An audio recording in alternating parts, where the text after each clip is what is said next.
Okay, let's dive in. We've been given this blueprint, and it's incredibly ambitious, very detailed, and let's be honest, pretty dense with jargon at times. It really is. So our mission today is to cut through all of that, to really get to the core of what this plan is proposing for South Africa's future, specifically around resource sovereignty. And it's an amazing document because it doesn't really see sovereignty as just, a political idea. It treats it like an engineering problem. An engineering problem. Yeah.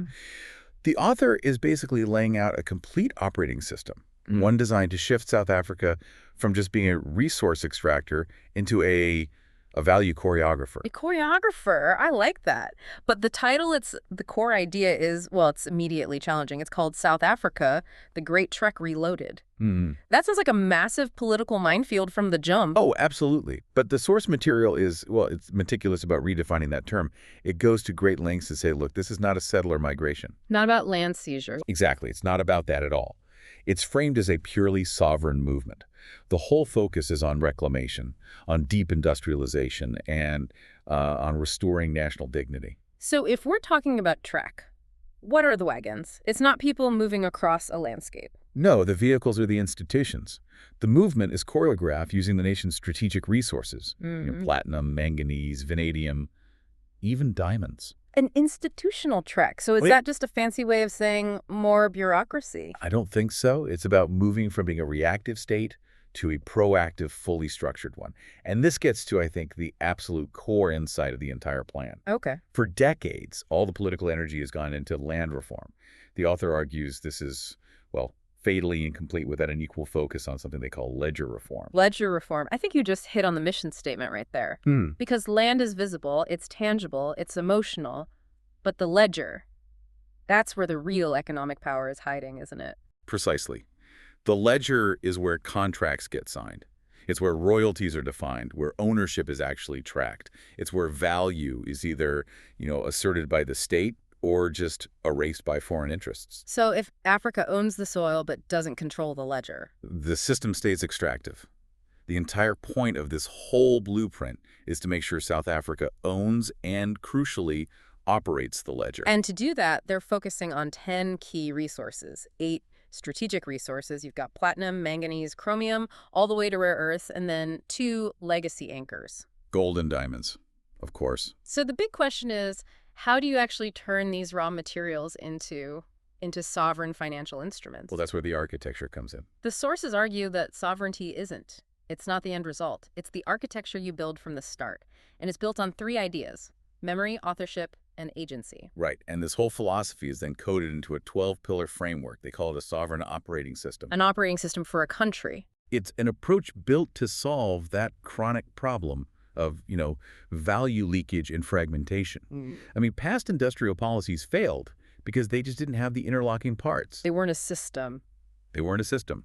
They couldn't choreograph the whole value chain from the mine all the way to the bank. Okay, let's break down a few of these pillars then. The most unique ones. Let's start with the commodity desk. What does that actually do? Its function is fundamental. It's pricing and valuation. This desk basically stops the country from just passively accepting whatever the London Metal Exchange price is on a given day. So it's an active negotiator. It's an active, sovereign negotiator. It ensures resources are priced as sovereign instruments, not just commodities. The state's strategic interest is right there at the bargaining table. Okay, that makes sense. Then we have the trade schools, which the blueprint rebrands as credential mints.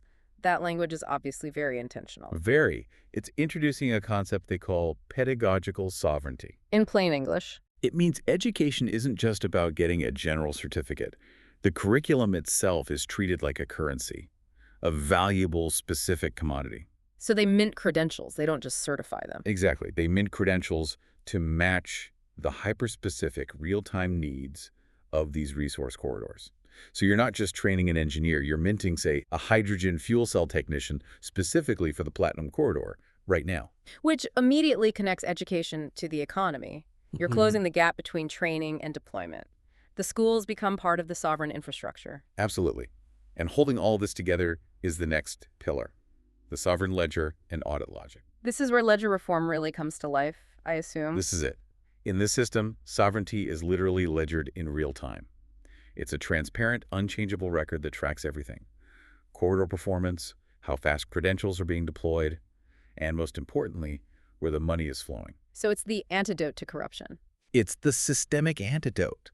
It's designed to prevent the kind of internal rot and fragmentation that has crippled state companies for years. Which leads right into the fourth pillar you mentioned, sovereign dividends. This seems to be the public-facing part of that dignity goal. That's right. This mechanism changes the game. It converts extraction into direct equity for the people. Wow. It distributes the profits, the yields and royalties that used to just vanish into opaque budgets, directly to credentialed small businesses, to industry guilds, and to public funds. It anchors dignity in, clear dividend logic. The success of the resource corridor is tied directly to the citizen's bank account. Exactly. This whole system is built to fix this deep contradiction the sources point out. South Africa has massive financial assets right now. Huge.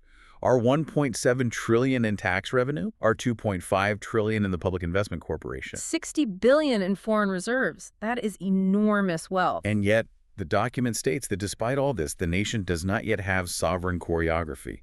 So we have the money, we have the resources, but we lack the blueprint, the pillars, to actually use it. That's the argument. It completely reframes the problem. It's not a lack of capital. It's a failure of institutional design. So let's talk about how this blueprint redefines capital. The old way was, foreign loans, debt. The new way is something called sovereign minting. How on earth does that work? They're trying to shift liquidity away from, say, abstract money or simple debt and make it what they call resource-backed, corridor-linked, and treaty-licensed. Okay, you've got to break that down. That is a mouthful. It is. Okay, so instead of a generic loan, liquidity is tied directly to something South Africa actually owns. That's the resource-backed part, like platinum. Got it. Then it's tied to where that resource is being processed and industrialized. That's the corridor-linked part. Right. And finally, it's secured by specific international agreements that guarantee its value. That's the treaty-licensed part. So platinum is used to mint hydrogen bonds, connecting that mineral wealth directly to the green energy economy. And what about gold? It says here it anchors diaspora bonds. Yes, and this is where it gets really clever, almost psychological. They index these bonds not just to a financial return, but to what they call emotional yield and co-ownership. Emotional yield. It's about turning diaspora investment into structural capital by giving them a real stake in the nation's future. It's building loyalty through ownership, not just asking for donations. Okay, what about the existing debt? The national burden. The strategy for that is called debt for infrastructure. It's an aggressive proposition. They propose restructuring sovereign debt, but in exchange for mandated investment in specific areas, transport, energy, water, and critically, the trade schools. But it's not a free lunch. The debt relief is conditional. Exactly. National debt forgiveness gets linked directly to measurable corridor performance KPIs. So you have to deliver. You have to deliver. Departmental debt is recalibrated based on their service delivery. The whole system is incentivized. Fiscal health is tied to institutional success. This brings us to the procurement revolution. And this is where the failures of the old system just become, they're visceral. The sources talk about the incredible corruption of legacy procurement. They point to scandals at Eskom buying toilet paper for R26 a roll, or $80,000 for a single pair of knee guards. And that kind of documented failure, that absurdity, it makes the case for this new audit logic better than any political theory ever could. It shows the old system was just optimized for leakage. Just designed for it. So what's the sovereign correction? Well, what is it? It's got two main parts. First, credential-based supplier licensing. Only small and medium enterprises that have been credentialed by these new trade mints can even bid on contracts. So that immediately cuts out the crony networks. Immediately. And second, there are mandatory reinvestment clauses embedded in every single contract. The supplier has to reinvest a portion of their profit back into local skills or infrastructure.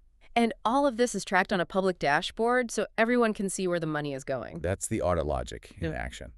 And finally, the system even prepares for external shocks. Geopolitical instability, trade wars. It redefines risk. Yes. Risk is not seen as a threat. The document explicitly calls it a sovereign rehearsal. A sovereign rehearsal. That sounds very futuristic. What does an AI-led treaty simulation actually look like? Are we talking about modeling war games? It's both legal and geopolitical modeling. It uses AI to stress test every single clause in an international treaty before it gets ratified. Things like succession protocols, resource sharing rules. All the fine print that can break you in a crisis. Exactly. It's about building resilience, not just in trade, but in governance continuity. And the point is to protect the core economic system, even if the world fractures. That's where this treaty firewalling comes in. Yes. It's designed to isolate sensitive clauses in a contract, to protect the whole system if, say, BRICS fragments or if Western sanctions hit. They're modeling sovereignty against the worst-case scenario. So this whole blueprint, it's clearly not meant to just stay within South Africa's borders. It's designed to be an export, to position the country as the continent's audit and manufacturing hub.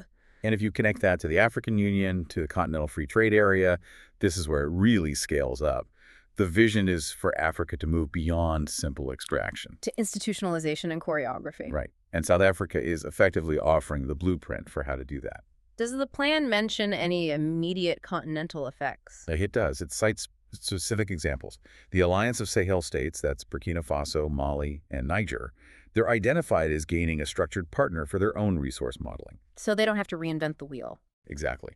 And countries like Namibia and Zimbabwe could accelerate their own hydrogen and lithium corridors by aligning with South Africa's sovereign currency logic. It offers an immediate structure for the continent. So the big question, how do global powers, who are very used to dealing with South Africa as just a simple resource supplier, how do they react to this pivot, this push for ledger control? Well, the blueprint lays out a very specific global strategy table to handle the pushback. The response is highly calibrated. Okay, give me an example. The EU. The EU is worried about exclusivity, especially for things like platinum and vanadium. South Africa's strategy is to use green diplomacy. They'll negotiate hydrogen partnerships and position these minerals not as exclusive commodities, but as essential climate solutions delivered under the AFCFTA framework. So they use continental cooperation as leverage. Precisely. And the US, they're skeptical of state control of these diaspora bonds. The countermove there is pragmatic. South Africa offers joint tech credential treaties. They basically integrate diaspora expertise and U.S.-aligned curriculum into the trade mints. So it's not protectionism. It's about guaranteeing a secure, high-quality supply chain. You got it. It reframes the whole conversation. What about China? Always focused on access to rare earths. South Africa invites co-investment, but with very firm sovereign clauses on any joint ventures. This ensures that South Africa keeps control of the IP, the processing capacity, and of course the sovereign ledger that tracks it all. And finally, the multinationals. They must be anxious about these new dividend-linked contracts. Of course. And the strategy there is just radical transparency. Enforce the audit. Enforce the audit. Enforce integration with the sovereign ledger and publish transparent contract templates for the world to see. The goal is to prove that this model is still profitable for partners, but just dignified for the host nation. So what we've really walked through today is industrial policy treated as a living, executable thing. A blueprint. We've seen how credential minting is meant to replace simple certification, why the sovereign ledger is non-negotiable for tracking value, and how the state can use things like treaty rehearsal to secure itself against future shocks. The whole shift from passive land reform to active ledger reform, all held together by that 12-pillar operating system, that is the fundamental idea.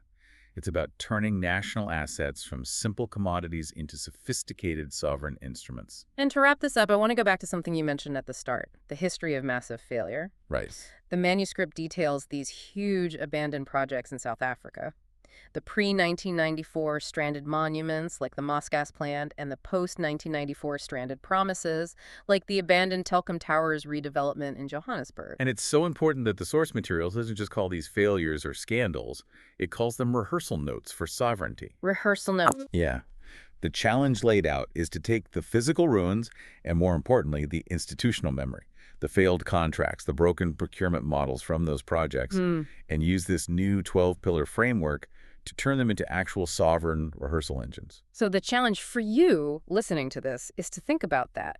How much does the integrity of the ledger, that institutional memory, determine whether a massive, complex project succeeds or if it just becomes another expensive, abandoned rehearsal note for the next generation? Because at the end of the day, sovereignty isn't something you inherit. It's something that has to be choreographed and constantly rehearsed.